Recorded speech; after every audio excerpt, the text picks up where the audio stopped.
Nós vamos conversar agora com a juíza coordenadora da Central de Conciliação e Precatórios do Tribunal de Justiça aqui do Rio Grande do Sul, Alessandra Bertolucci. Bom dia. Bom dia, Rosane, Carolina e Andressa, e todos os nossos ouvintes. Bom, o governo atual propôs manter, na mesma linha dos repasses que vem fazendo desde 2010 em relação aos precatórios, 1,5% da receita corrente líquida, e isso não foi aceito pela Central de Conciliação. A senhora pode explicar para os nossos ouvintes o motivo, os argumentos? É por causa do não pagamento, que esse valor não seria suficiente para pagar essa dívida. Exatamente. 1,5 da RCL é o que vem sendo pago pelo Estado do Rio Grande do Sul mensalmente para o pagamento dos precatórios. Nós sabemos que temos uma emenda constitucional em vigor, a emenda 99, que determina a todo ente devedor, que está em mora, né, que tem dívidas com precatórios, que faça então a quitação, que pague todos esses precatórios até 2024, objetivando assim uma regularização dessa dívida. Então, no entender do presidente, 1,5 da RCL, é fácil fazer esse cálculo, né, é insuficiente para a quitação dos 15 bilhões até 2024. E junto a isso também, nós tivemos recentemente uma decisão do Conselho Nacional de Justiça que direciona a necessidade do pagamento mensal dentro de uma parcela que se chama suficiente. Exatamente, o que seria essa parcela suficiente? É a dívida, se pega a dívida total e se divide ao longo dos próximos 6 anos, que é o que faltaria para 2024. E se faz, então, o cálculo da parcela mensal, de maneira que o plano de pagamento teria que contemplar uma parcela considerável, né, de pagamento para quitação até esse prazo. Doutora, quando a gente olha para as contas do Estado, se conclui que não há a menor possibilidade de que esses precatórios sejam pagos, que se consiga fazer um plano de pagamento para quitação até 2024. O que ocorre com o governador se ele não conseguir pagar? O que determina a Constituição Federal e também consta na decisão do CNJ é que o presidente do Tribunal de Justiça deve fazer o sequestro dos valores suficientes.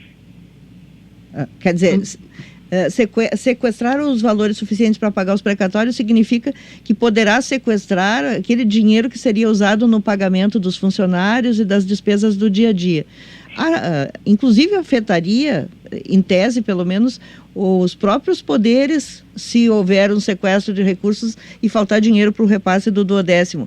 Nesse cobertor curto, o que tem precedência sobre uma conta sobre a outra?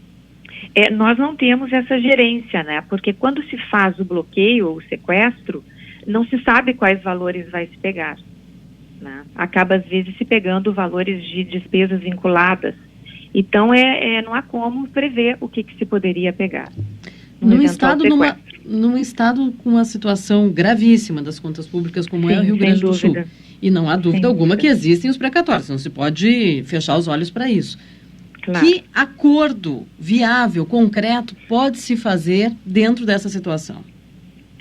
O que nós visualizamos hoje? O que a Constituição Federal determina? Quais são, né, os horizontes? É trabalhar muito em cima dos acordos, né, da possibilidade de se fazer acordos para pagamento com redução, né, dos valores, e a compensação de créditos, de precatórios com débitos que eventualmente aquele credor tenha.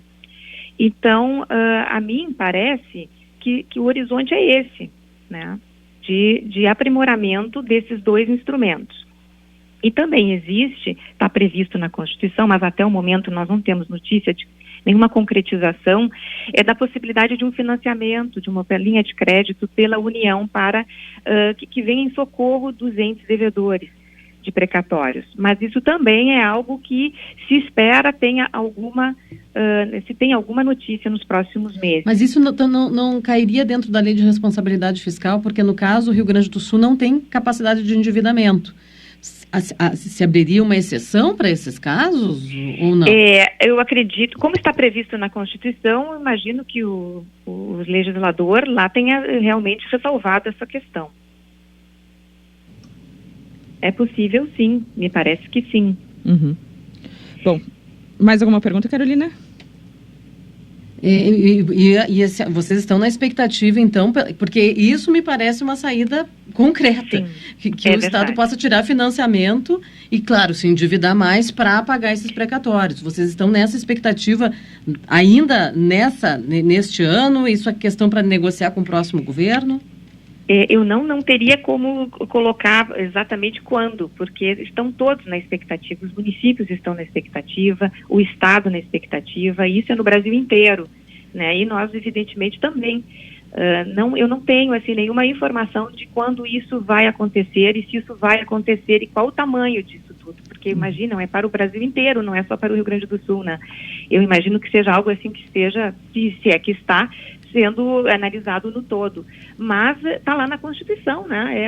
Foi uma obrigação criada para a União. Então é um desafio aí para os próximos governantes, aqueles que estão assumindo, né? Estabelecer critérios, de quais os valores, a quem vai ser destinado e assim por diante. Doutora, em tese, se um governo não cumpre com essa obrigação, poderia haver uma intervenção no Estado. Agora, no caso de intervenção também, a intervenção não cria dinheiro, né? Avançando um pouco nessa linha de uma intervenção e tendo, como a Carolina bem lembrou, a barreira da Lei de Responsabilidade Fiscal, que não permite a tomada de empréstimos, né? O Estado está no limite da sua capacidade de endividamento, né? Um possível interventor faria o quê? Não está no nosso cenário uma medida tão drástica assim. Nesse momento, não. Nesse momento, o desembargador Duro, ele entendeu por indeferir o plano de pagamento do Estado, para que houvesse, então, uma apresentação de um novo plano, né, e que se contemplasse, enfim, números melhores, né, pelo menos próximos ou mais próximos possíveis dessa parcela suficiente, enfim, que houvesse uma perspectiva, que haja uma perspectiva de pagamento até 2024. Né? Então, nesse momento, nós ainda trabalhamos no plano de pagamento do Estado, conforme prevê a Constituição. Então, não há, assim, nesse momento, não se discute essa questão de intervenção. Ok, nós lhe agradecemos, juíza coordenadora da Central de Conciliação e Pagamentos do Tribunal de Justiça, Alessandra Bertolucci. Bom dia, bom trabalho para a senhora. Bom dia, muito obrigada, um abraço a todos. Obrigada. Que sinuca, Andressa. Sinuca, Carolina. Nossa, não tem saída. Não é só o Rio Grande do Sul, né? Outros estados também. É que em uns a situação é mais grave, outros é menos grave. A gente conhece bem a do nosso estado. Um estado que, como nós temos lembrado aqui, está com os salários atrasados, paga atrasado, cada vez a bola de neve vai crescendo mais e vão surgindo as novas contas. Eu fico com muita preocupação com o que acontecerá nos próximos anos. Porque por mais que a economia cresça em ritmo chinês, que é o nosso desejo, é o nosso sonho, tá? Não é uma equação simples de se resolver. E as despesas do Rio Grande do Sul já faz muito tempo que elas não cabem dentro da receita. Só que chegou uma hora, antes tinha os subterfúgios que eram usados, que a gente chama de as mágicas. Agora que as mágicas acabaram, nós estamos batendo, não tem mais repertório, batendo a cabeça na realidade, né? Não tem repertório. E olha, pela característica da nova equipe econômica do ministro Guedes, que já disse que tem como plano fundamental, primordial, o ajuste fiscal rigoroso das contas públicas, nada indica que haverá um aval para o aumento do endividamento dos estados. Porque isso permitir o aumento do endividamento dos estados, mesmo para cumprir um compromisso, representa ferir a lei de responsabilidade fiscal. Isso está totalmente fora do horizonte do novo ministro da Economia. Pelo contrário, pelo discurso que ele tem apresentado, pelos planos que ele tem apresentado, ele vai ser muito rigoroso na questão do ajuste fiscal. Os governadores que têm conversado com ele saem do gabinete dizendo que ele pede apoio para aprovar a reforma da Previdência e que os estados façam dever de casa. O que é fazer o dever de casa? Reduzir os gastos, reduzir gasto com a folha, fazer privatização. Então, por aqui, no próximo governo, não tem nenhuma sinalização de apoio a uma medida que possa aumentar a dívida dos estados. Nós temos na linha a Procuradora-Geral Adjunta para Assuntos Institucionais, Ana Cristina Beck. Bom dia. Bom dia Rosane, bom dia Carolina, bom dia Andressa. Bom dia, nós falamos há pouco aqui com o Tribunal de Justiça, Central de Conciliação e Pagamento de Precatórios, que nos trouxe a situação, o lado do TJ, pensando no pagamento aqui do Rio Grande do Sul das dívidas com precatório, nos trouxe a situação do sequestro de valores para os pagamentos, caso o governo não cumpra o pagamento previsto até 2024. O que a senhora tem a dizer sobre isso? Qual a visão do governo do Estado, já que não há dinheiro, nem se quisesse pagar, conseguiria pagar essa dívida? As dificuldades financeiras do Estado nos levam a essa conclusão, né, de um cenário de difícil cumprimento das determinações do Tribunal de Justiça quanto ao aporte de recursos para pagamento de precatórios. Qual é a visão do governo, a visão do Estado? Não é? Desde 2015, onde houve a modulação dos efeitos ali da ação direta de inconstitucionalidade que julgou a emenda constitucional 62, foram preservadas algumas medidas, não é? Que os estados poderiam lançar mão para tentar buscar a redução de sua dívida com precatórios. O Estado do Rio Grande do Sul, desde 2015, ele tem se valido de todas essas medidas, dentre elas a Câmara de Conciliação de Precatórios, o programa Compensa RS, editado este ano por conta da determinação da emenda constitucional 99, que permite a compensação da dívida ativa com precatórios, tem aportado mensalmente, cumprido 1,5% de sua receita corrente líquida, em torno de 40 bilhões de reais, e tem previsto um aporte de recursos também de depósitos judiciais em torno de 30 milhões a partir deste mês, né? São valores ainda insuficientes comparado ao total da dívida, não é?